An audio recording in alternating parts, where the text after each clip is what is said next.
بسم الله الرحمن الرحيم وصلى الله وسلم وبارك على سيدنا محمد النبي وازواجه وامهات المؤمنين وذريته وآل بيته كما صليت على آل سيدنا إبراهيم في العالمين إنك حميد مجيد.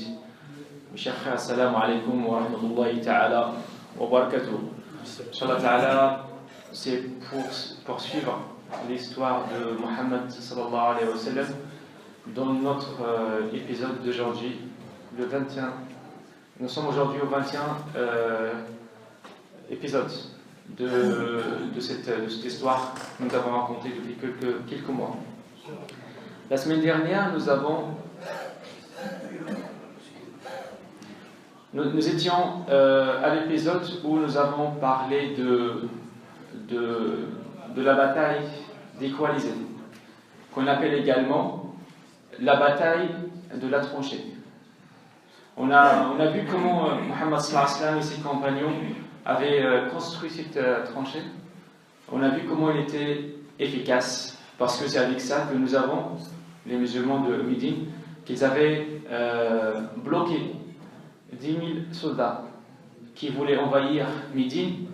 Et le but finalement, c'est pas envahir Médine, le but c'était de écraser le message de Muhammad sallallahu alayhi wa sallam.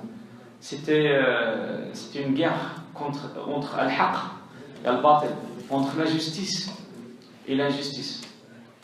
Donc on a vu comment Muhammad sallallahu alayhi wa sallam a surpris tout le monde qui arrive et qui pensait pouvoir écraser les musulmans en quelques heures, les musulmans qui étaient 1500, alors que la guerre des ennemis c'était 10 000. Muhammad sallallahu alayhi wa sallam a mis en place la tranchée, al-Khandaq, qui était, nous avons décrit la semaine dernière comment il était. Donc on a décidé à peu près 4 km de longueur. Il était de 6 mètres de profondeur et de 5 mètres de largeur, d'une manière à ce que Quraysh était vraiment bloqué pour ne pas passer de l'autre côté. C'était vraiment une astuce de guerre que les gens ne connaissaient pas à l'époque. Donc Muhammad sallallahu alayhi wa sallam est sorti de la guerre traditionnelle, de la guerre classique, vers une autre notion de stratégie et de tactique que les gens n'avaient pas l'habitude de voir. C'est ça un bon musulman. Un musulman, c'est quelqu'un qui innove. C'est quelqu'un qui sait ce qu'il veut et il met en avant tous les moyens afin d'arriver à ce but. C'est ça le bon musulman. Un bon musulman également, c'est quelqu'un qui sait écouter. Muhammad sallallahu alayhi wa sallam a écouté le conseil de ses compagnons. Parce qu'à la base, ce n'était pas l'idée de Muhammad sallallahu alayhi wa sallam. C'était l'idée de Salman al-Farsi, l'un des compagnons qui était là, un petit soldat qui était là, mais qui avait cette idée. Muhammad sallallahu alayhi wa sallam qui était positif et qui avait l'écoute, il a pris en considération cette suggestion et l'a mis en pratique. Et nous avons vu les fruits. Après cette guerre, tout le monde dans la région commence à parler de Muhammad. Ça veut dire après la défaite de Uhud et le malheur que les musulmans ont subi après cette défaite de Uhud, maintenant on voit que le drapeau, l'étendard de l'islam augmente de nouveau et les musulmans commencent de nouveau à avoir une considération qu'ils avaient perdue partiellement après la guerre de Uhud. Subhanallah, on avait évoqué la semaine dernière, lorsque Amr ibn Uwayd, si vous vous rappelez, c'était l'un des Qurayshites qui était très fort, qui avait marre un peu d'attendre derrière la tranchée, il voulait vraiment faire quelque chose, donc il est rentré à la tranchée, il a dit qui veut venir me faire la guerre. Si vous vous rappelez, on a parlé de ça la semaine dernière, et Ali ibn Abi Talib voulait se présenter, Muhammad sallallahu alayhi wa sallam, il dit non, ne le fais pas, ça c'est Amr ibn Uwayd, ça rigole pas, c'est quelqu'un de très fort. Ali il a dit, lui c'est Amr, moi c'est Ali. Muhammad sallallahu alayhi wa sallam finalement a autorisé cette personne. Donc on a décrit comment il était la guerre, comment ils ont fait leur bataille entre ces deux personnes, leur duel, les deux. Et finalement, Ali ibn Abi Talib sort de cette bataille avec la tête de Amr ibn Uwayd. Muhammad sallallahu alayhi wa sallam lui a dit, jette cette tête vers Quraysh pour leur faire peur. Il l'a fait et ensuite il est revenu vers Muhammad sallallahu alayhi wa sallam. Muhammad sallallahu alayhi wa sallam lui a posé la question et lui a dit, elle est où l'arme de cette personne? Parce que d'habitude, quand il y a un duel entre deux personnes, lorsqu'on tue l'un, celui qui tue l'autre, il prend son arme. son épée, son bouclier, son argent, on prend tout. Mohammed sallallahu alayhi wa sallam lui a dit, il est où? Aïn as-salb. On appelle ça as-salb. Ali ibn Abi Talib lui a dit, lorsque je l'ai tué, ظهرت عورته فاستحييت أن أخذ سبحان الله. Et il lui a dit, lorsque je l'ai tué, ses parties intimes n'étaient pas couvertes. Et j'avais honte de regarder, subhanallah, une haute morale en période de guerre, subhanallah. On fait la guerre, mais on respecte l'autre. On n'est pas là pour tuer les gens, c'est pas pour faire couler le sang. On fait la guerre et on respecte les droits de l'homme. Ali ibn Abi Talib pouvait se baisser, pouvait prendre l'épée de l'autre personne, mais il ne voulait pas le prendre parce qu'il sait que s'il va le prendre, la personne était déshabillée. Il était mort, bien sûr, mais il était déshabillé. Mais la haute morale de l'islam ne lui a pas permis de le faire, subhanallah. C'est ça l'islam. On sait ce qu'on veut, comme j'ai dit tout à l'heure, on sait ce qu'on veut. On n'est pas là pour transgresser les règles de l'humanité. On n'est pas là pour faire mal aux autres. Subhanallah, lorsqu'on voit ce qui se passe, ce qu'on raconte pendant les guerres, on tue les hommes et les femmes, on bombarde les villages entièrement, sans moralité. Il n'y a pas de morale dans des guerres. Mais la guerre de Mohammed sallallahu alayhi wa sallam et ses compagnons était pleine de morale. Akhlaq, un très très bon comportement, et c'est vraiment très très majestueux, subhanallah. Donc voilà, Sayyidina Ali revient, il n'a pas pris avec lui as-salib. Salib, ça veut dire l'arme de l'autre personne. Mais en fait, il y avait également une flèche qui était partie de l'autre côté de Quraysh et qui s'est installée sur le bras de Sa'd ibn Mu'adh. Sa'd ibn Mu'adh, on se rappelle de lui, qu'est-ce qu'il a fait pour l'islam à Médine. C'est grâce à lui que l'islam a eu les bases à Médine. On se rappelle bien quand on revient un petit peu aux épisodes qu'on avait fait, on a beaucoup parlé de cette personne, Sa'd ibn Mu'adh. Il va mourir. Et lorsqu'il va mourir, la trône d'Allah Ta'ala vibrera. Yahtaz Arsh Rahman. Et 70 000 des anges descendront pour porter le cercueil et assister à son enterrement. Subhanallah. Donc là, pendant la tranchée, pendant cette guerre, pendant que tout le monde attendait, bien sûr, derrière la tranchée, il y a un des mécréants qui a jeté une flèche. Et cette flèche s'installera sur le bras de Sa'd ibn Mu'adh. Sa'd ibn Mu'adh reçoit la flèche, et là le sang commence à couler. Et il a vu que c'était pas vraiment une flèche, c'est pas seulement une blessure. Et il a senti que ça fait trop mal, donc c'est la fin qui s'approche. Là, il l'a retiré. Mohammed sallallahu alayhi wa sallam a dit, faites une tente et appelez Rufaïda. Rufaïda, c'est une femme qui connaissait un petit peu dans les soins, on va dire une infirmière. Et c'est elle qui a commencé à s'occuper de lui pour un peu calmer ses blessures. Subhanallah, les femmes, ils avaient quand même un rôle dans les guerres. Qui dit que les femmes ne peuvent participer dans les guerres des musulmans?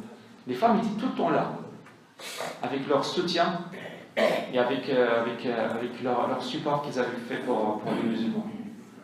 Donc Rufaïda s'occupera de ce compagnon. Ce compagnon dira, oh Allah, si c'est la dernière guerre avec Quraysh, fais-moi voir tes signes.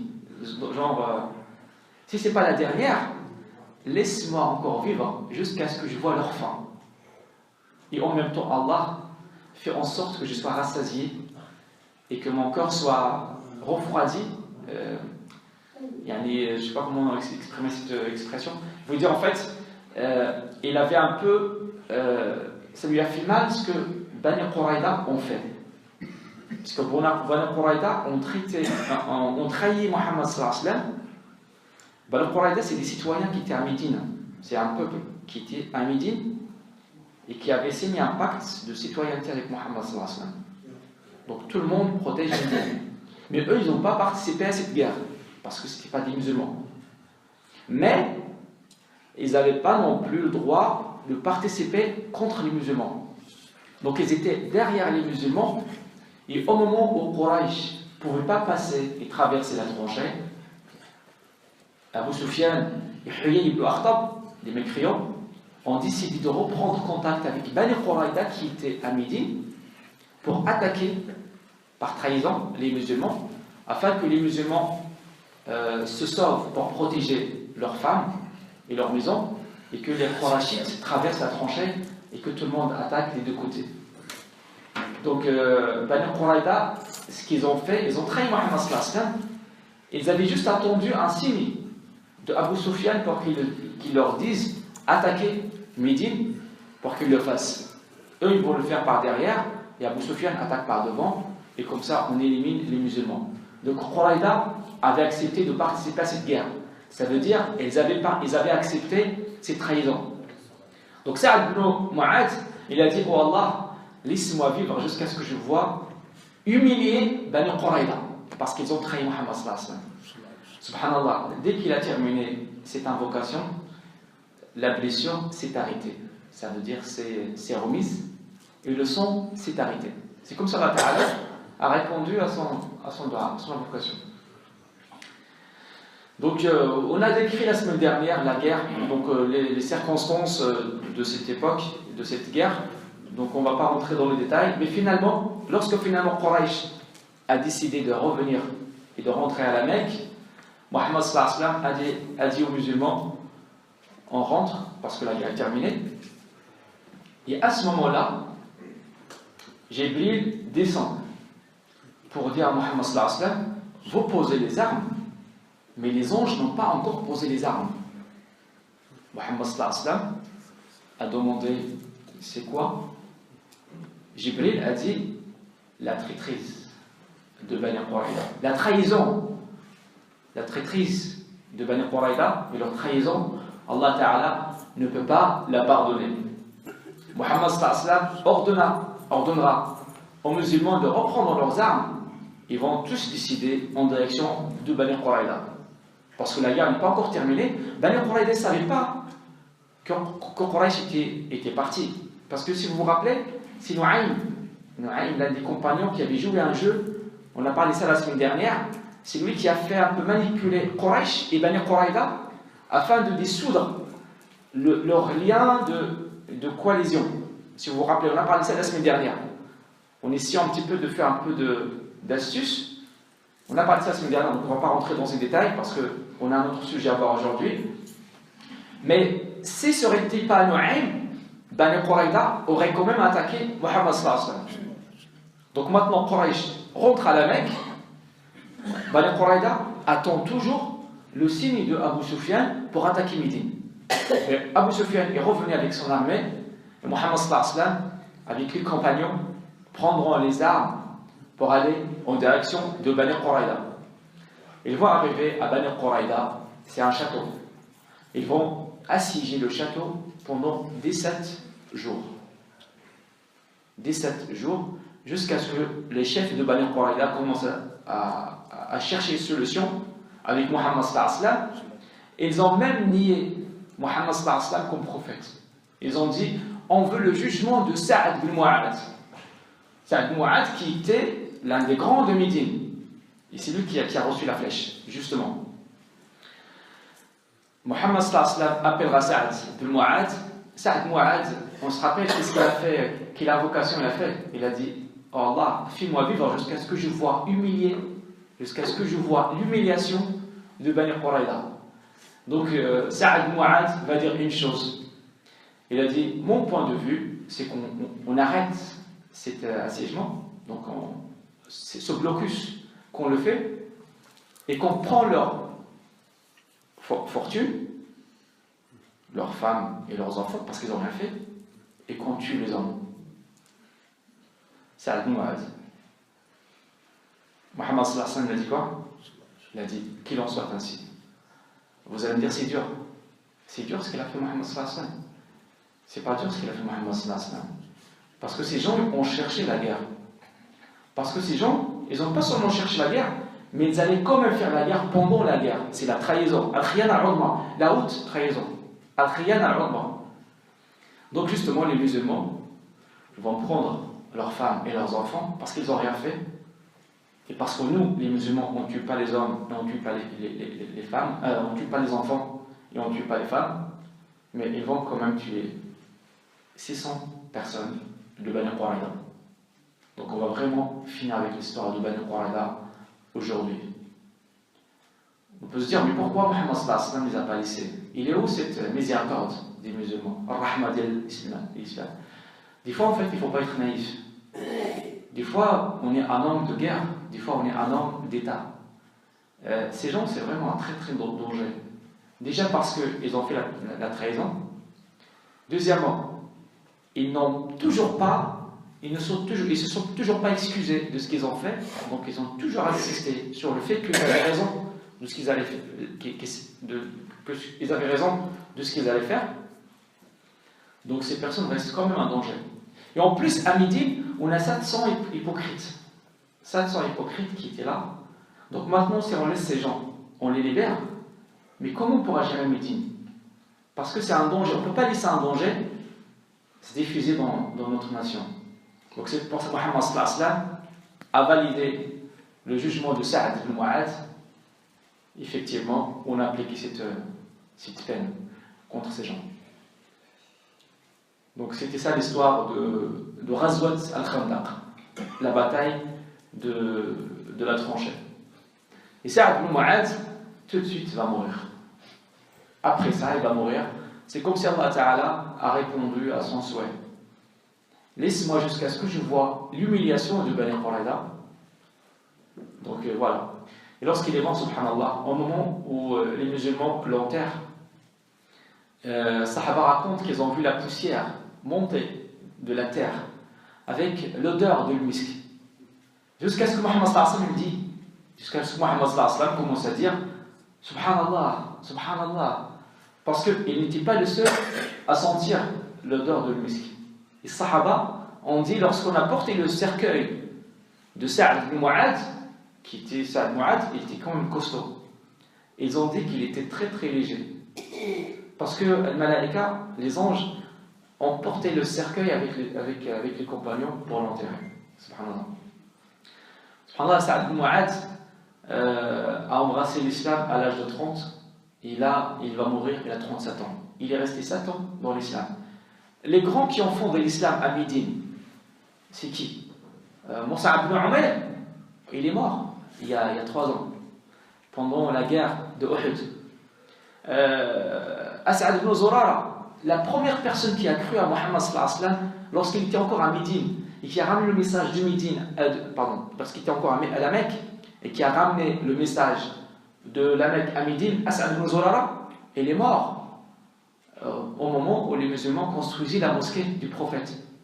C'est-à-dire tous les premiers qui avaient mis la base de l'islam à Médine, ils sont morts. Mais grâce à eux, l'islam a continué à Médine et a continué aujourd'hui jusqu'à aujourd'hui. Si aujourd'hui on est musulman, parce que ces personnes, Mus'ab ibn Umayr, Sa'd ibn Zurara, Sa'd ibn Mu'adh, tous ces gens, ils ont sacrifié leur vie, ils ont donné beaucoup d'efforts afin que l'islam ne soit arrivé. Donc c'était ça l'histoire de la Khandaq, de la tranchée. Maintenant qu'on a réglé l'histoire, Muhammad sallallahu alayhi wa sallam a dit, maintenant c'est nous qui vont les envahir et jamais vous viendront nous envahir. Parce que jusqu'à présent, c'est Quraysh qui attaque Médine. Muhammad sallallahu alayhi wa sallam a dit, maintenant c'est nous qui irons à la Mecque pour les envahir. Parce que c'est pas anodin ce qui s'est passé. Imaginez 10 000, ça veut dire toute l'Arabie s'est réunie pour tuer Mohammed et son message, mais n'ont pas réussi. Vous imaginez maintenant la force de Muhammad sallallahu alayhi wa sallam et la considération que tout le monde peut avoir pour Muhammad sallallahu alayhi wa sallam après cette gloire, après cette triomphe. Subhanallah. Muhammad sallallahu alayhi wa sallam, qu'est-ce qu'il voulait à la base? Pourquoi les guerres? Parce que, comme j'ai dit plusieurs fois, c'est juste pour dire à tout le monde, il n'y a pas que Quraysh sur terre, il y a également autre chose. Venez me voir.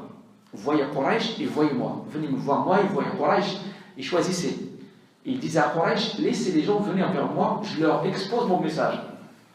Mais Quraysh s'interposait tout le temps entre les gens et Mohammed. C'est pour ça qu'il a fallu faire des guerres, c'est pour ça qu'il a fallu s'imposer. Donc à Médine, les choses seront calmes pendant un moment. Mais il y a de l'autre côté, il y a quelques tribus qui commencent à bouger. Muhammad sallallahu alayhi wa sallam décidera encore de partir pour les combattre. En fait, subhanallah, la vie de Muhammad sallallahu alayhi wa sallam n'a jamais été tranquille. Que des guerres. Mais il n'avait pas le choix. Il était obligé. Donc il y aura une autre guerre qui s'appelle Al-Mustalaq. Mais avec toute l'expérience que maintenant les compagnons ont pu avoir après toutes ces guerres, et avec bien sûr toute la réputation de Muhammad sallallahu alayhi wa sallam, cette bataille de Mustalaq, c'était vraiment très très simple à faire.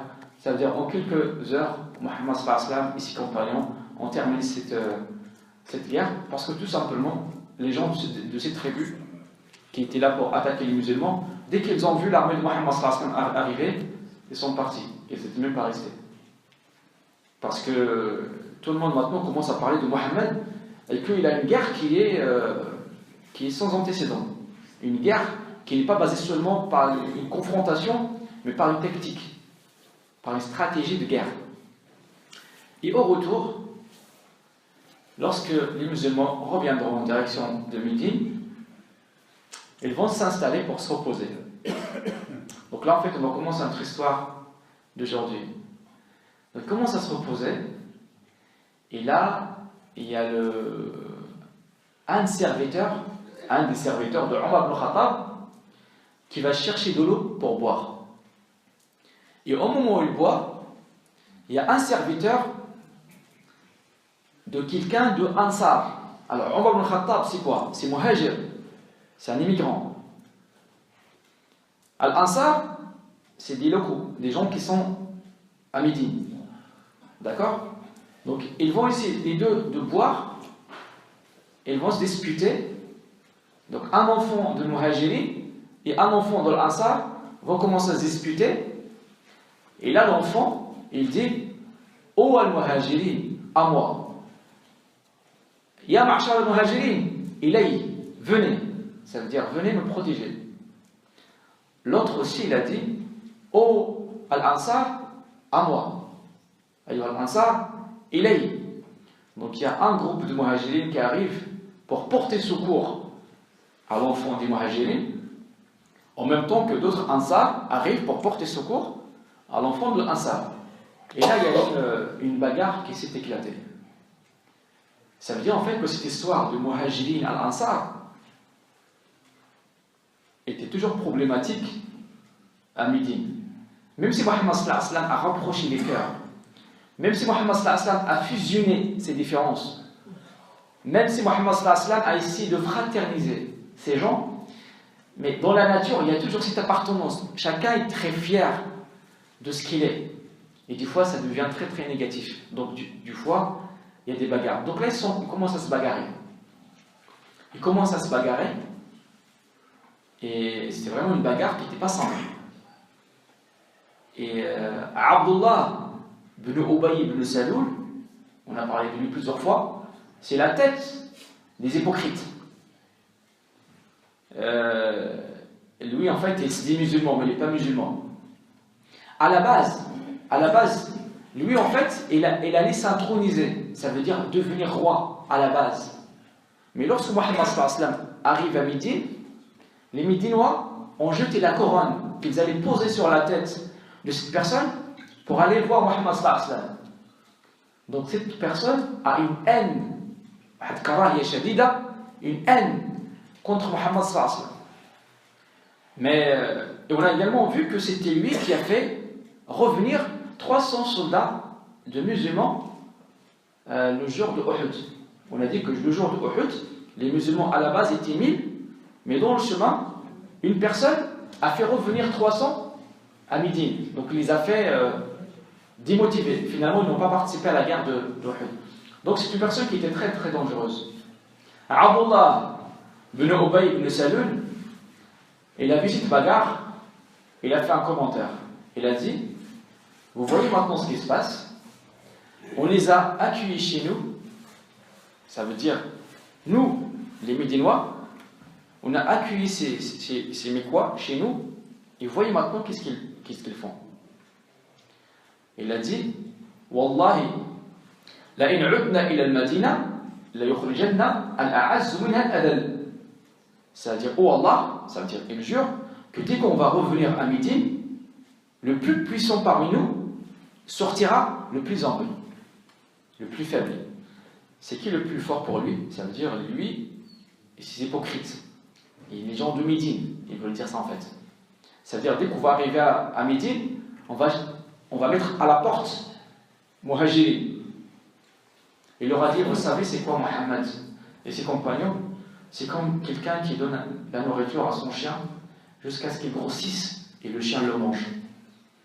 قال لهم مثل محمد وأصحابه كمثل الذي يسمن كلبه حتى يكبر فيأكله.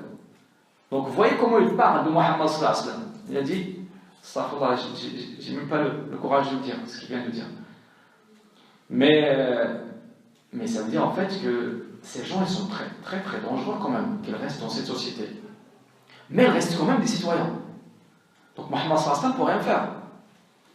Lorsque Mohammed sallallahu alayhi wa sallam a su que Abdullah ibn Ubay ibn Salul a dit cette phrase, avec lui il y avait Omar ibn Khattab.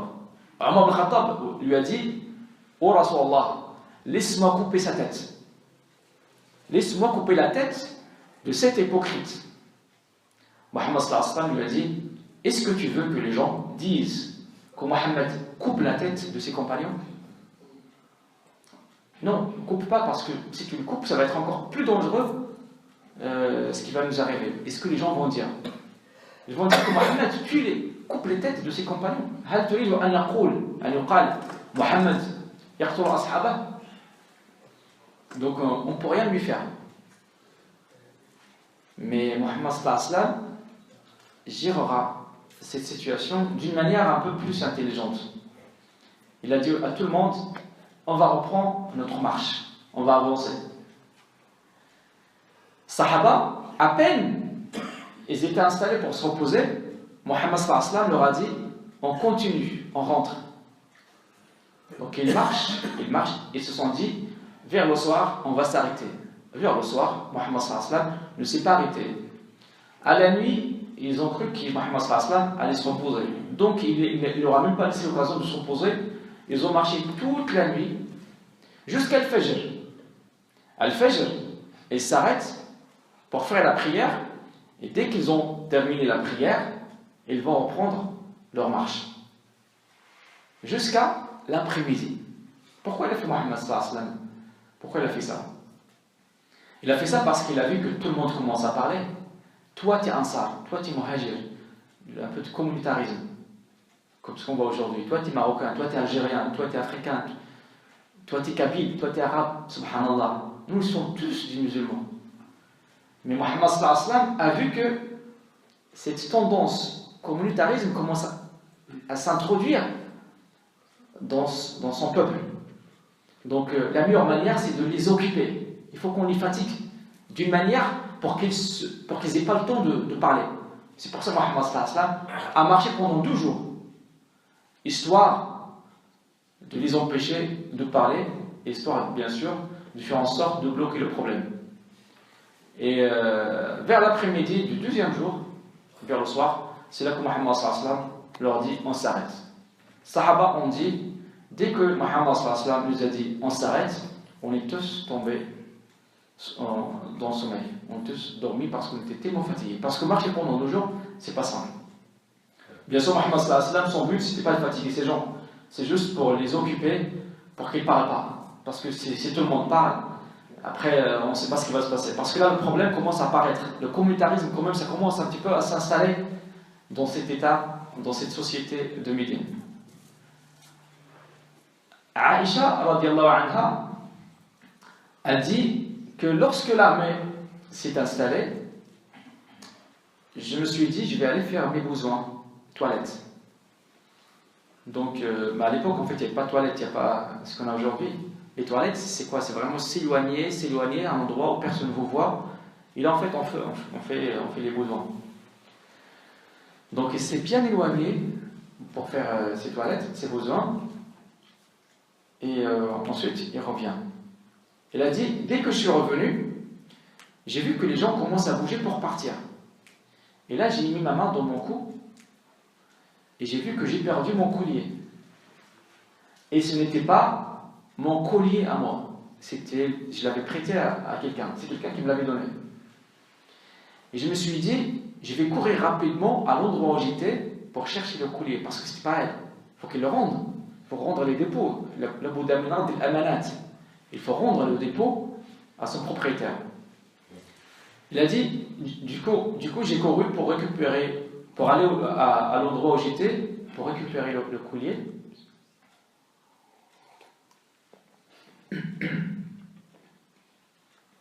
J'arrive sur place, je retrouve le collier. Et je reviens pour rattraper l'armée et reprendre le trajet avec eux. Sauf que quand je suis arrivé, il n'y avait plus personne. Ils étaient déjà partis. Elle a dit qu'à l'époque, les femmes, ils étaient maigres, parce qu'en fait, les gens ne mangeaient pas. Du coup, les gens qui avaient porté la monture, ils n'avaient pas remarqué qu'il n'y avait personne dedans. Du coup, en fait, Aïcha n'était pas quelqu'un de très gros, elle était fine. Donc, en fait, ils étaient partis, ils n'ont même pas remarqué sa présence, son absence. Elle a dit, après je me suis dit, je vais m'installer, je vais rester ici, parce qu'ils vont remarquer mon absence, et ils reviendront me chercher. Il a dit, et du coup, il y a un coup de sommeil qui commence à me ravager, et là je me suis endormi. Nasset. Et c'est seulement la voix d'un homme qui m'a réveillé. Un homme qui s'appelle Safwan ibn Mu'attal. Safwan ibn Mu'attal, c'est un compagnon qui avait une mission particulière, que Muhammad sallallahu alayhi wa sallam, à qui Muhammad sallallahu alayhi wa sallam a donné une mission particulière. Son rôle, c'est quoi? C'est d'être derrière l'armée, genre à l'intervalle d'une journée de marche, afin d'assurer les arrières de l'armée pour voir s'il y a quelqu'un qui nous attaque, comme ça il nous informe. Et aussi s'il y a quelqu'un qui a oublié quoi que ce soit, il ramasse, il le rapporte. Ou s'il y a quelqu'un qui est perdu, comme Aïcha, qui le ramène. Donc elle a dit que je me suis réveillé sur la voix d'un homme qui commence à dire Inna lillahi wa inna ilayhi raji'un. Inna lillahi wa inna ilayhi raji'un. Nous sommes à Dieu et à lui nous retournons. Safwan voulait juste faire la voix pour la réveiller. Il l'a reconnu, c'est que c'est la femme de Muhammad, la femme du prophète. Donc il voulait la réveiller, il ne va pas lui dire. Voilà, il a fallu qu'il trouve une expression pour la réveiller. Et après, je me suis réveillé, donc c'est elle qui parle. Il m'a tendu sa monture. Je vais juste me mettre. J'ai oublié de mettre en silence sur mon téléphone, excuse-moi. Comme ça, pas de surprise. Donc, il a mis sur la monture. Il a dit, et nous avons avancé, et il m'a même pas adressé un mot, parce que c'est pas le but. En plus, un homme et une femme, voilà. Donc, mais sa mission était ça en fait. Elle m'a jamais regardé en face à face. Il n'a jamais regardé dans mes yeux. Et à chaque fois qu'il veut que je me repose, il baisse la monture et il retourne la tête de l'autre direction afin que je puisse descendre et que je me repose. Et on avance comme ça jusqu'à ce qu'on arrive à l'armée de Muhammad sallallahu alayhi wa sallam, jusqu'à ce qu'on arrive à l'endroit où il y a les compagnons. Par manque de chance, celui qui les a remarqués, c'était Abdullah ibn Ubay ibn Salul, c'est le mécréant, l'hypocrite, qui les a vus. Avec une mauvaise foi, il va dire ah, qu'est-ce que vous étiez en train de faire? Vous imaginez? Parce qu'en fait, lui en fait, il a quelque chose dans son cœur. Abdullah ibn Ubay ibn Salul, il a la haine contre les musulmans, donc c'est pour ça qu'il a trouvé l'occasion. C'est là qu'on peut faire circuler une rumeur. Ah, qu'est-ce que vous étiez en train de faire? Un homme et une femme qui étaient derrière, qui nous rejoignent. Et là, il a commencé à raconter des histoires. Comme quoi, Safwan ibn Mu'attal et Aïcha ont une relation illégale. Donc, et l'information commence à circuler. Pourquoi? Parce que dans l'armée des musulmans, il y a aussi des mécréants, des hypocrites. Les hypocrites, ils sont 700. Donc, ils ont été dénombrés par Mohammed sallallahu alayhi wa sallam. Ils étaient 700. Mohammed sallallahu alayhi wa sallam, il les connaissait un par un. Mais il ne peut rien faire, il ne peut pas le dire. Parce qu'il faut des preuves. Et en plus, ils étaient infiltrés dans la société, on ne peut pas les éliminer de cette manière. En plus, c'est des gens qui disent je suis musulman. Donc, quelqu'un qui dit je suis musulman, tant que tu n'as pas de preuve, tu ne peux pas nier cette qualité d'être musulman. Mais Mohammed sallallahu alayhi wa sallam, lui, quand il voit quelqu'un, il voit le cœur. Parce qu'Allah Ta'ala lui a donné cette possibilité. Mohammed sallallahu alayhi wa sallam connaît les hypocrites un par un. Elle avait même confié la liste à un compagnon qui s'appelle, on a parlé de lui la semaine dernière, Hudayfa ibn Yaman. Donc Hudayfa ibn Yaman, c'est l'un des compagnons qui connaît également la liste des hypocrites qui étaient qui étaient à Médine. Subhanallah, une fois, Omar ibn Khattab, il a vu qu'il était sa foi abaissée. Il est parti voir Hudayfa, il lui a dit s'il te plaît, est-ce que le prophète m'avait cité parmi les hypocrites? Il pense que lui était parmi les hypocrites. Il a eu peur. Subhanallah. Omar ibn Khattab. Donc, Mohammed sallallahu alayhi wa sallam connaissait que les hypocrites qui étaient à Médine. Abdullah ibn Ubay ibn Salul commencera à circuler cette rumeur. Bien sûr, à l'aide des 700 personnes qui étaient avec lui, ça commence à être comme une sorte de boule de neige, comme on dit. Toute information à laquelle on rajoute encore un petit bout, on met un peu de couleur, on met un peu de phrases, d'expressions, ça devient une histoire. Ah ouais, en fait, c'est pas la première fois. Ah ouais, on les a déjà vus avant. Bah oui, Mohammed ne dort pas tout le temps à la maison. Aïcha, ça lui arrive de sortir. Donc là, on commence à en faire une histoire. C'est comme s'il y avait vraiment une relation entre Aïcha et Safwan ibn Mu'attal. En fait, on a vu, Aïcha n'a rien fait finalement. Même Safwan ibn Mu'attal, il n'a rien fait. Les deux étaient sincères. On a vu les circonstances qui ont fait que cette rumeur a eu lieu. Donc tout le monde commence à parler de ça. Aïcha a dit que Allah Ta'ala était miséricordieux envers moi. Que pendant que cette rumeur a circulé, j'étais malade, j'étais à la maison, du coup j'étais à l'abri des regards des gens. Il a dit, j'avais une fièvre qui m'a fait retenu à la maison, et c'était bien finalement parce que j'aurais pas été malade, je serais à l'extérieur et tout le monde m'aurait vu, m'aurait regardé à travers, tout le monde m'aurait parlé peut-être méchamment, mais par miséricorde d'Allah, j'étais malade et je suis resté à la maison.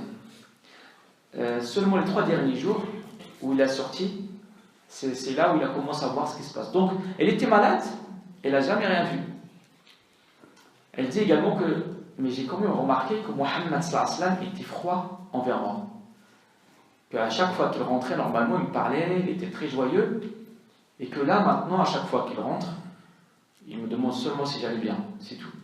Il ne parlait pas beaucoup. Ça veut dire que Mohammed sallallahu alayhi wa sallam également a eu connaissance de cette rumeur, de l'information. Un jour, Aïcha, qui n'était pas au courant d'ailleurs de rien, qu'on parle d'elle, parce que là, toute la ville parle d'Aïcha. Il sort avec sa tante, qui s'appelle Mustah. Mustah ibn Atata. Mustah ibn Atata, c'est l'un des compagnons qui a également répété l'histoire de Aïcha et qui a cru à cette histoire et qui l'a répété également. C'est son cousin à elle.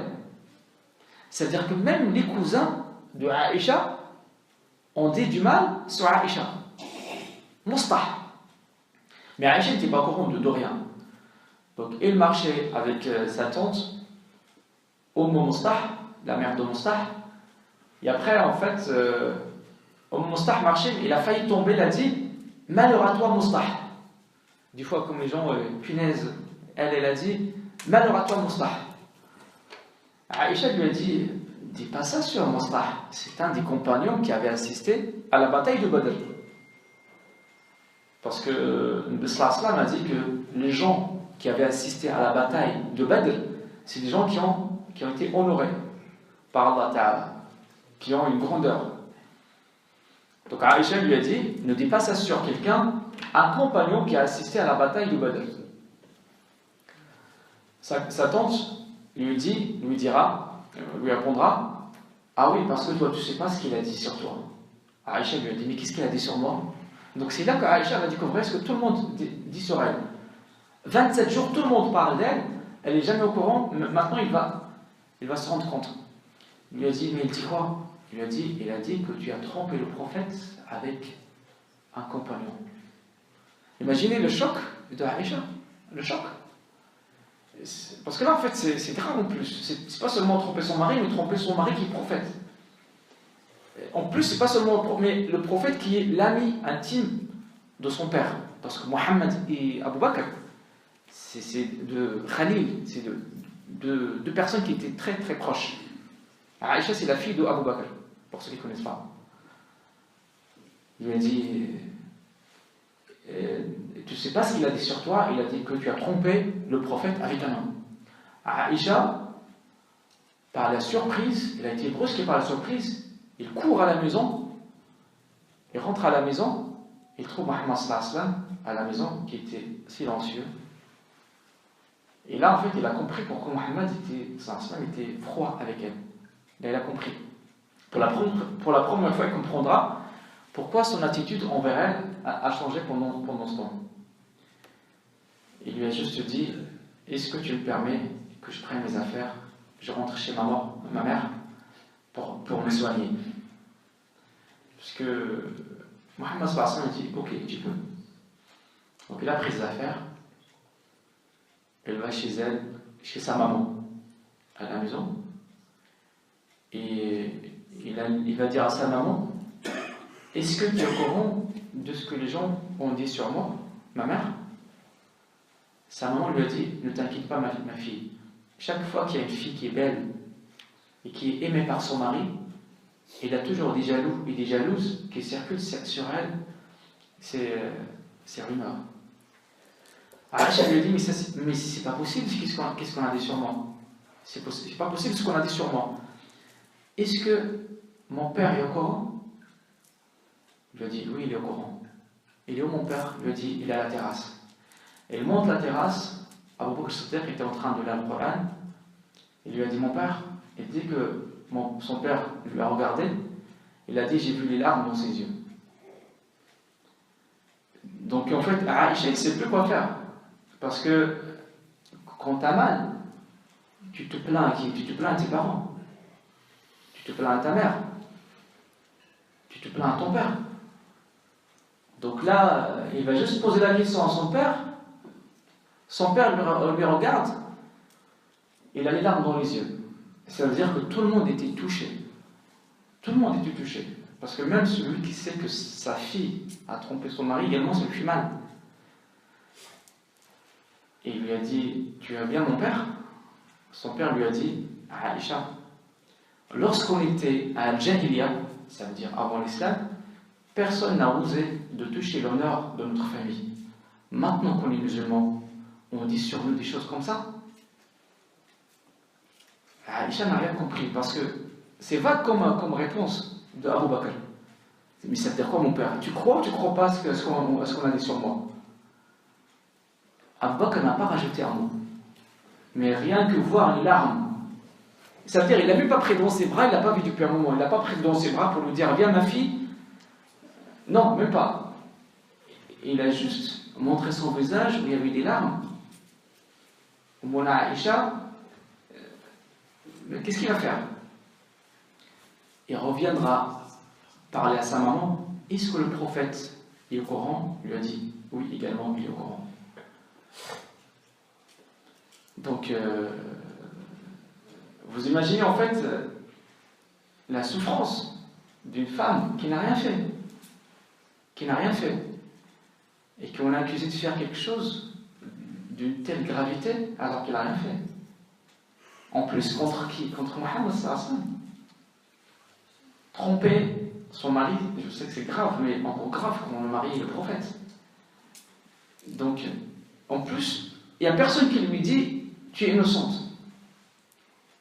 Parce que l'information a été tellement englobée dans beaucoup d'histoires qu'on ne sait plus quoi croire.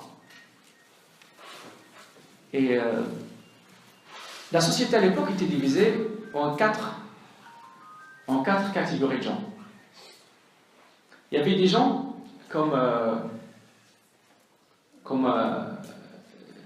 Mustah ibn Athata, son cousin, qui a cru à l'information, qui la raconte. Il n'a rien à... Il y a également Hassan ibn Thabit. Hassan ibn Thabit également, l'un des grands compagnons. En plus, on sait c'est qui Hassan ibn Thabit. Hassan ibn Thabit, c'est lui le poète du prophète. Ça veut dire c'est lui qui fait des paroles que tout le monde répète. On se rappelle, la semaine dernière, on a parlé de lorsque les musulmans construisaient la tranchée, que le rôle de Hassan ibn Thabit, c'était d'inventer des paroles que tout le monde disait en même temps qu'on travaille. Que tout le monde travaille. Vous vous rappelez? C'est comme une chanson, c'est lui qui fabriquait, qui faisait des chansons.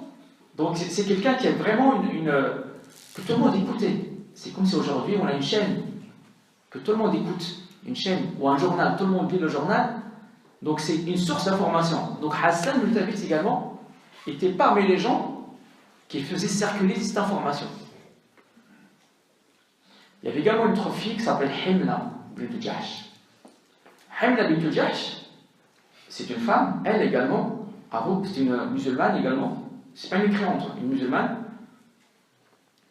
qui avait également beaucoup circulé l'information. Mais elle, pour d'autres raisons. Parce que Himna bint Jahsh, c'est la sœur de Zaynab bint Jahsh, la femme du prophète.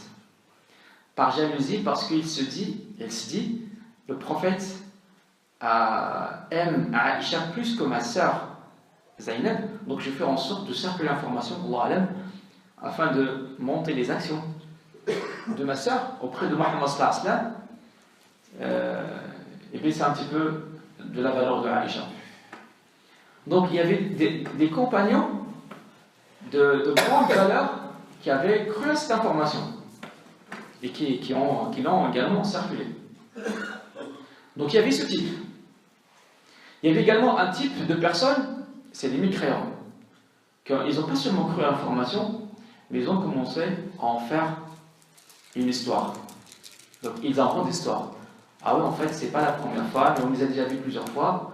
De toute façon, Mohammed sallallahu alayhi wa sallam avait plusieurs femmes, donc à chaque fois qu'il n'est pas avec elle, qu'est-ce qu'il fait? Il va voir quelqu'un d'autre. Astaghfirullah. Donc des gens qui se permettaient de dire des choses sur les innocents alors qu'ils n'ont rien vu. Donc la première catégorie, c'est des gens qui racontent l'histoire, qui racontent ce qu'ils disent, ce qu'ils entendent, d'autres qui en rajoutent, d'autres également qui étaient mitigés, et c'est la majorité silencieuse. La majorité silencieuse, qui sait pas, ils disent possible, pas possible, mais de toute façon c'est pas un problème, mais il y a un problème quand même, donc c'est la majorité silencieuse. Mais il y a également quelques compagnons qui étaient fermes, qui ont dit non, ça c'est pas vrai. Abu Ayyub al-Ansari était assis avec sa femme, qui s'appelle Ayyub, il lui a dit dis-moi, Ayyub, franchement, tu aurais été à la place de Aïcha, tu aurais fait ce qu'on prétend qu'il a fait? يعني كنت بلاصتها واش كنتي غديري داكشي اللي دارت؟ Ayyub lui a dit non, jamais je ferai ça. Il lui a dit bah écoute, Aïcha est meilleure que toi et donc c'est une raison pour qu'il fasse pas ça. Et là la femme de Abu Ayyub lui a dit et toi, tu aurais été à la place de Safwan ibn Mu'attal, tu aurais fait ce qu'ils ont dit avec Aïcha? Il a dit a'udhu billah, non, moi jamais je ferai ça. Il lui a dit bah écoute, Safwan est mieux que toi, donc lui pareil, il va pas faire comme toi. Donc il y avait des gens qui étaient comme ça, qui étaient sûrs et certains que c'était des mensonges. Il y a également des personnes qui étaient mitigées, qui ne savaient pas quoi dire. Et il y a également des personnes qui en rajoutent Il y a également des personnes qui étaient naïfs, qui racontent tout ce qu'on dit. Safwan ibn Mu'attal, une fois il était énervé, il a pris son arc et il a frappé Hassan ibn Thabit. Hassan ibn Thabit, c'est parce qu'il raconte des histoires sur lui. Hassan ibn Thabit, il revoit Muhammad sallallahu alayhi wa sallam, regarde en fait comment il ose aller voir Muhammad sallallahu alayhi wa sallam. Il lui a dit, Safwan m'a tapé sur ma tête. Il m'a tapé sur la tête. Muhammad sallallahu alayhi wa sallam, il sait pourquoi il l'a tapé. C'est une affaire qu'il faut vraiment camoufler, parce qu'il ne faut pas que ça se diffuse. Il lui a dit, calme l'affaire, c'est moi qui va te dédommager. Est-ce que tu vois ce jardin? Je te le donne, c'est à toi. Juste calme-toi. Vous voyez à quel point Muhammad sallallahu alayhi wa sallam était prêt à tout donner pour que... Parce que quand même, c'est pas simple. Des fois, en fait, on accepte tout, mais se faire toucher par, dans son honneur, ou l'honneur de sa femme, parce que ça veut dire quoi que ta femme te trompe? Ça veut dire que toi, tu n'es pas viril, tu n'es pas un homme. Donc, il y a ça aussi. Un homme, il n'est pas content que sa femme le trompe, parce qu'il a trompé. Mais en même temps, s'il m'a trompé, c'est parce que moi j'ai un problème. Les hommes, ils ont une fierté, ils n'aiment pas qu'on touche leur virilité. Donc ça veut dire, Muhammad sallallahu alayhi wa sallam, à cette situation, lorsqu'il a vu que Hassan ibn Thabit est venu se plaindre de Safwan qui l'a frappé sur la tête, il lui a dit, gardons le calme sur cette affaire, c'est moi qui vais te dédommager, ce jardin c'est à toi. Subhanallah, l'histoire va continuer de cette manière et tout le monde va en parler. Et comme je dis, en fait, il y a quand même une majorité silencieuse. Une majorité silencieuse qui est... Mais au bout d'un moment, il faut qu'elle parle. Parce que Muhammad sallallahu alayhi wa sallam, à ce stade, c'est lui le chef d'État. Il a la possibilité de dire, écoutez, celui qui parle de ma femme, je coupe sa tête. Mais il ne peut pas le faire. Parce que lui, il n'est pas là pour faire le chef. Il est là pour nous enseigner comment faire lorsqu'on est touché, de cette façon. Il va essayer un petit peu de secouer la société. Il va essayer de faire parler cette majorité silencieuse. Il ira voir, dans un premier temps, Ayman. Vous vous rappelez de Ayman? Ayman, c'est vous vous rappelez en fait, lorsqu'on a dit que Muhammad sallallahu alayhi wa sallam était à Médine, il avait encore 6 ans, pour visiter la tombe de sa maman, de son père. Dans le chemin de retour, il a perdu sa maman. Il était avec Ayman et sa maman. Donc maintenant la maman est morte. Donc lui et Ayman, lui il avait encore 6 ans. Et Ayman, les deux vont enterrer la maman de Muhammad sallallahu alayhi wa sallam, Amin Abi Douab. Donc la première personne que Muhammad sallallahu alayhi wa sallam interrogera, c'est Ayman. Il lui dira, que penses-tu de ce que les gens disent à propos de ma femme? Ayman dit, أحفظ سمعي وبصري يا رسول الله ما علمت عنها إلا الخير. Il lui a dit, moi j'ai rien entendu, j'ai rien vu, mais je connais d'elle que du bien. Ça veut dire, c'est impossible qu'il fasse ça, c'est pas possible. Elle n'a rien fait. Donc la première personne, c'était ça. Il ira voir ensuite Haritha ibn Zayd, un jeune. Haritha ibn Zayd. Il va lui poser la même question et il lui dira, que penses-tu de ce que les gens disent? Subhanallah, il leur dit, qu'est-ce que vous pensez de ce que les gens disent? Les gens tout de suite comprennent de quoi, parce que c'était le sujet dont tout le monde parle. Subhanallah, vous vous rappelez lorsqu'il y a eu des attentats, tout le monde parle des attentats parce que c'est un sujet qui occupe tout le monde. C'est vraiment quelque chose à la une des journaux. Donc c'est une affaire, tout le monde en parlait. Tout le monde en parlait, tout le monde en faisait des histoires, tout le monde racontait ça. Donc il a dit à Haritha ibn Zayd, astaghfirullah, Oussama, il s'appelle Oussama. Oussama ibn Zayd ibn Haritha. Oussama ibn Zayd ibn Haritha. Il lui a dit, qu'en penses-tu de ce que les gens racontent? Et lui, il va dire la même chose. Ahfadu sam'i wa basari ya Rasulullah, ma alimtu anha illa khayr. Je ne sais d'elle que du bien. Voilà, donc très bien. Mohammed sallallahu alayhi wa sallam interrogera également Ali ibn Abi Talib. Ali ibn Abi Talib, il aura une réponse qui va pas plaire aux femmes. Il lui a dit la même chose, il lui a dit, qu'en penses-tu de ce qu'on dit sur moi? Ali ibn Abi Talib lui dira, oh Rasulallah, il y a plein de femmes sur terre, divorcées de filles, et on s'occupe des choses plus intéressantes. Ali ibn Abi Talib, pour lui, il ne faut pas qu'on s'attarde sur cette histoire, c'est pas grave. Il a fait, il n'a pas fait, divorce cette femme, on s'en débarrasse, et on s'attaque aux mécréants. Notre but, c'est récupérer la Mecque, c'est l'islam, c'est pas ça, il ne faut pas que ce soit une histoire. Mais c'est quand même intéressant de savoir comment les gens pensent. C'est quand même intéressant de savoir comment les gens pensent. J'imagine si un jour Aïcha croise Ali ibn Abi Talib, qu'est-ce qu'il lui dira? Et d'ailleurs, dans l'histoire, plus tard, après la mort du prophète sallallahu alayhi wa sallam, il y aura, c'est pas l'occasion dont on parle aujourd'hui, mais si l'histoire, les circonstances arrivent, une guerre qu'on appelle Mawqa'at al-Jamal. Mawqa'at al-Jamal, c'est une bataille qui a été faite entre, d'un côté, une armée de Aïcha et une armée de Ali. Mais finalement, la guerre ne s'est pas éclatée finalement. Mais les mécréants les hypocrites, étaient à l'origine de ce conflit qui allait se donner lieu à une guerre. Donc c'est très simple de dire, ouais, en fait, Aïcha allait faire la guerre à Ali parce qu'il a parlé d'elle. Non, mais c'est juste une coïncidence dans l'histoire. Mais ça n'empêche que Ali ibn Abi Talib était ferme. Il lui a dit, oh Rasulallah, les femmes, c'est pas ça qui manque sur terre. Divorcez-la, prends une autre, on ferme l'histoire. Donc ça, c'était l'idée de Sayyidina Ali ibn Abi Talib. Ensuite, Mohammed sallallahu alayhi wa sallam ira voir une autre personne, Omar ibn Khattab. Omar ibn Khattab qui était ferme également dans tout ce qui est justice. Et qui était également sincère. Mohammed sallallahu alayhi wa sallam lui posera la même question.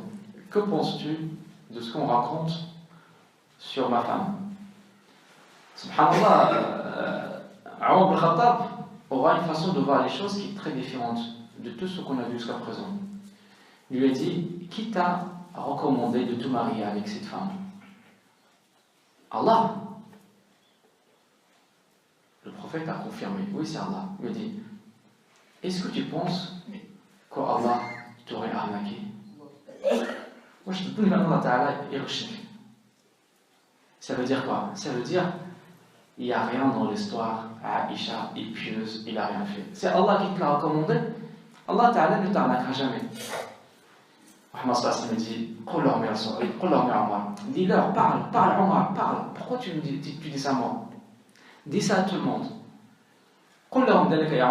Subhanallah.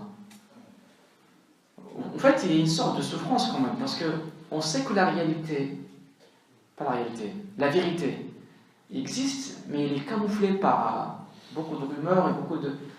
Des fois, on est sûr de ce qu'on voit, mais personne ne nous croit, parce qu'il n'y a personne qui voit la même chose que l'on voit. Mais nous, on est sûr de ce qu'on voit. Il lui a dit, dis-leur, pourquoi tu restes silencieux? Mais parle s'il te plaît. Pourquoi vous restez silencieux? Après avoir recueilli les témoignages de ces personnes, Mohammed sallallahu alayhi wa sallam ira à la mosquée et montrera la chaise, le minbar, la tribune. Et là, il va prononcer quelque chose. Parce que maintenant, il a le témoignage des grands hommes. En plus, maintenant, c'est plus un sujet caché. Maintenant, tout le monde est au courant. Bon. Maintenant, c'est à l'homme concerné de parler. Il a dit, Ayyuhan nas, laqad balghani anna rajulan minkum adani fi ahli. En français, il a dit, ô les gens, j'ai su qu'il y a une personne parmi vous qui m'a touché dans mon honneur et dans ma famille. Et sur ma famille, je ne connais que du bien. Donc là, il a innocenté Aïcha. Ma femme, je la connais, elle n'a rien fait. Et sur ma femme, je ne connais que du rien. On l'a accusé d'avoir fait quelque chose avec un homme qui ne m'a jamais quitté à chaque fois que je suis absent de ma maison. Et sur lequel également, je ne connais que du bien.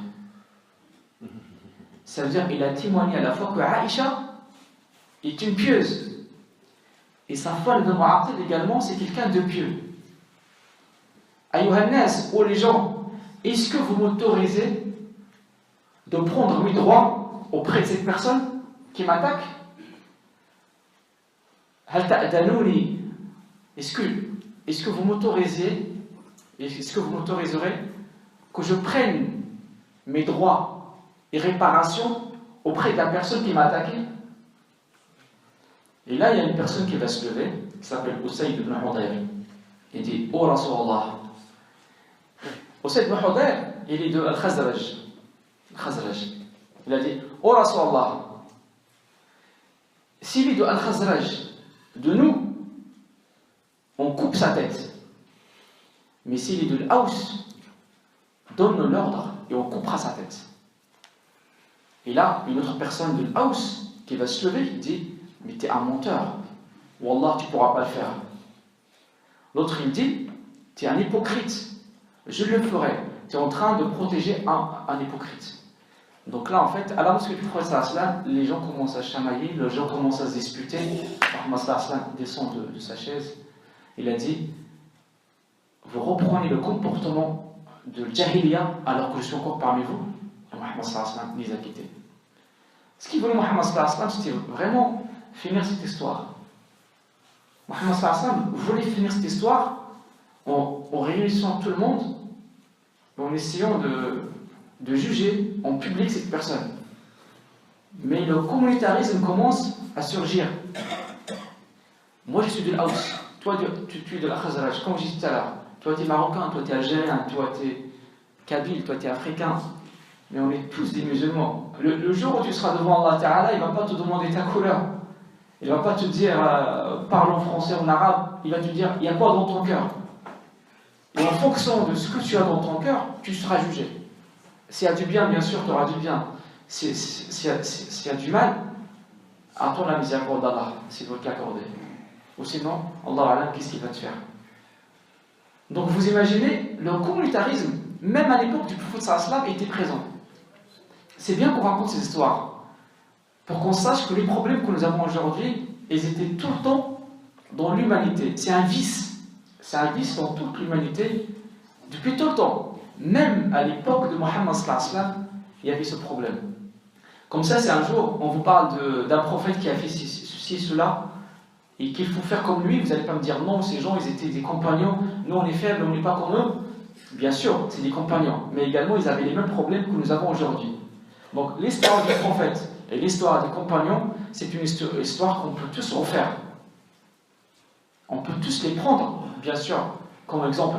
Donc ça ne sert à rien de me dire, c'est des gens qui étaient, bien sûr, c'est des gens qui avaient de la valeur, mais également qui avaient également les mêmes problèmes que nous avons aujourd'hui.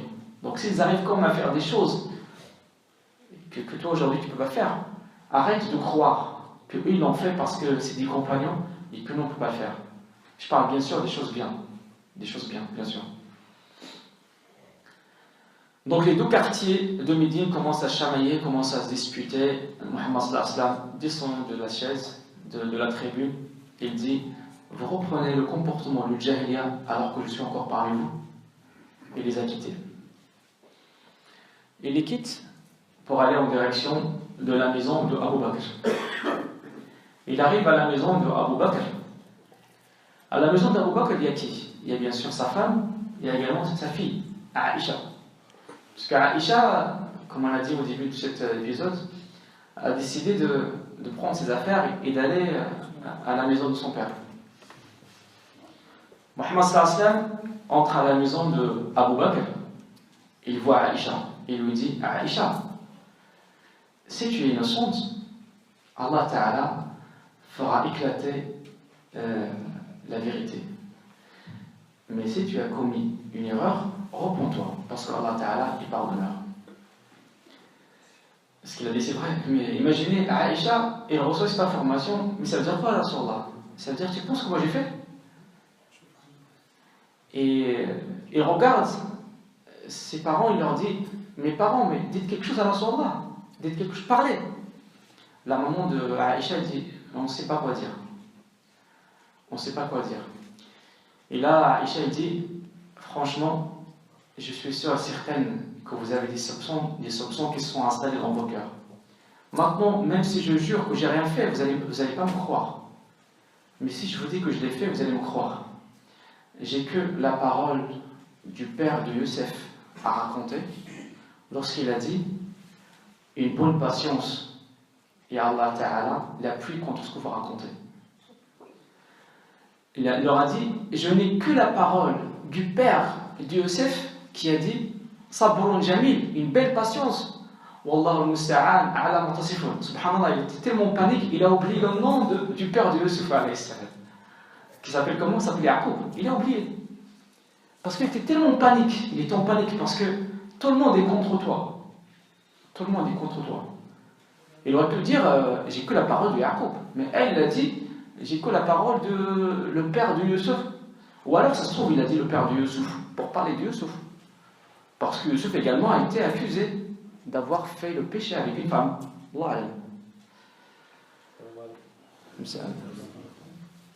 Et il a dit, après avoir dit ça, je me suis mis dans mon lit et j'ai dit, oh Allah, tu sais que je suis innocente. Et je suis sûre et certaine que tu vas m'innocenter. Mais Allah fait en sorte que ça ne dure pas très très longtemps parce que je suis très épuisé. قالت يا ربي انا نعرف بانك ما تخلينيش بانك غادي تبين الحق ولكن الله انا عييت je suis épuisé. Fais en sorte de faire éclater la vérité et que la situation ne dure pas longtemps plus que ça. Et là il s'allonge, il dit, et je m'allonge et je regarde le visage de Mohammed sallallahu alayhi wa sallam et je commence à voir que le visage de Mohammed sallallahu alayhi wa sallam commence à changer et commence à être très très joyeux. Et joyeux, et là Mohammed sallallahu alayhi wa sallam se lève et dit bonheur, bonne nouvelle à toi Aïcha, Allah Ta'ala t'a innocenti. Subhanallah, au moment où il a dit ça, Allah Ta'ala, Mohammed sallallahu alayhi wa sallam s'est connecté avec Jibril alayhi salam, une connexion avec la révélation, le wahi. Le wahi nazal est descendu, le Coran qui est descendu pour innocenter Aïcha radiyallahu anha. Il a dit bonne nouvelle à toi Aïcha, Allah Ta'ala t'a innocenté avec le Coran. Aïcha a dit, j'imaginais même pas que je serais innocenté par le Coran. Moi je pensais que j'aurais l'innocence par un rêve que Mohammed sallallahu alayhi wa sallam verra dans son rêve, dans son sommeil. Mais je ne savais pas que ce serait un Coran qui sera lu pendant toute la vie jusqu'à la fin du monde. Et là il saute dans son lit. Les parents lui ont dit, embrasse la tête de Mohammed. Il a dit non, pas lui. Je vais me prosterner à Allah parce que c'est lui qui m'a innocenté. Il se prosterne à Allah Ta'ala et il remercie Allah Ta'ala. Subhanallah. C'était très douloureux ce que Aïcha a vu. Saïb. Rien que nous qui l'ont raconté et qui ont écouté cette histoire, ça fait mal. Ça fait mal, même pas une heure qu'on parle maintenant. Ça fait mal. Mais imaginez Aïcha a subi cette pression pendant shahr. Un mois, subhanallah. Donc, subhanallah, Allah, quand il voit que son esclave, son serviteur ou sa serviteuse est patient et croyant, Allah Ta'ala est capable de te faire un miracle pour montrer la vérité, subhanallah. Il a été innocenté par le Coran. Par le Coran, subhanallah, surat An-Nur. Dans surat An-Nur, on voit l'histoire. Cette histoire, on la voit dans surat An-Nur. Surat la lumière, subhanallah. La lumière, en fait, parce qu'en même temps, elle montre beaucoup de règles qu'on doit respecter dans la société. Et en fait, et dans cette sourate,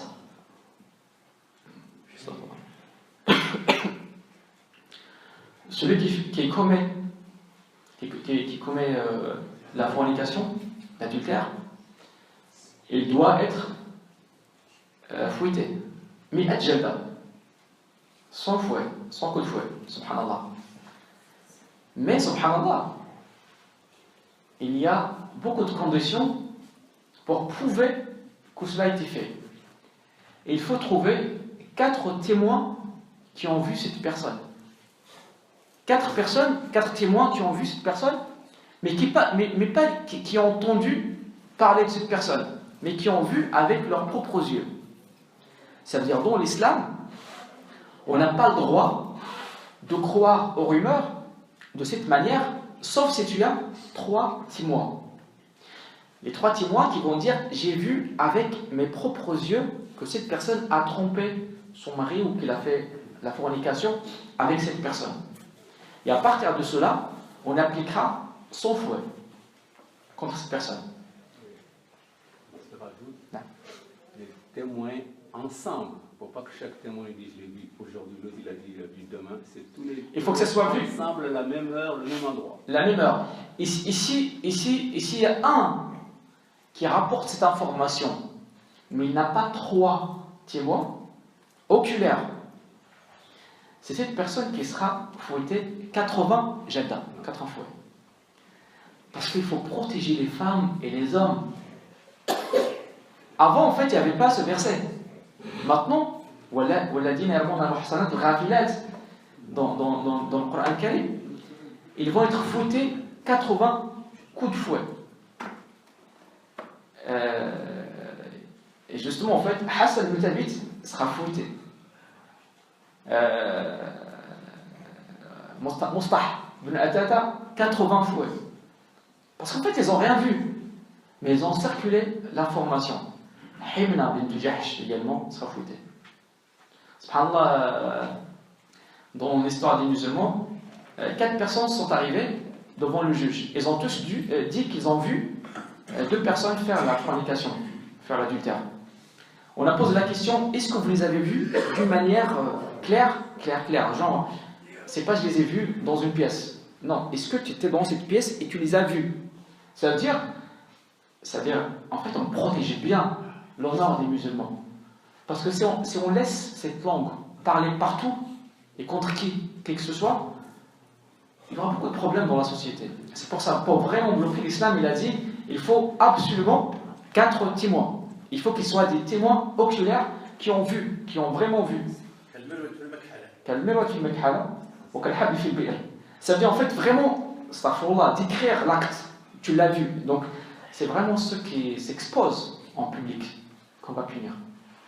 Donc on sait que c'est un péché. Mais quand quelqu'un le fait chez lui, c'est un péché. Mais subhanallah, l'histoire que je veux dire en fait, c'est que il y a 4 personnes qui se sont présentées pour dire qu'ils ont vu une personne faire la fornication. On a reposé la question à la première. Tu les as vus? Il a dit oui, je les ai vus. La deuxième personne. Toi, tu les as vus? Oui, je les ai vus. Et toi, tu les as vus? Oui, je les ai vus. Le 4e, il a dit je les ai vus, mais par contre, l'homme, je ne sais plus que c'est son mari ou quelqu'un d'autre. Ah, donc maintenant, ils ne sont plus 4. Donc, on a fouillé les 3 premiers. 80. Subhanallah. Omar ibn Khattab était le calife, c'est-à-dire le chef, après la mort du prophète sallallahu a vu 2 personnes faire ça, il les a vus. Parce qu'en fait, lui, Omar ibn Khattab, le soir, il sort. La nuit, il sort pour voir ce qui se passe dans la ville. Donc, il a regardé par une fenêtre, il a vu que 2 personnes étaient en train de faire la fornication.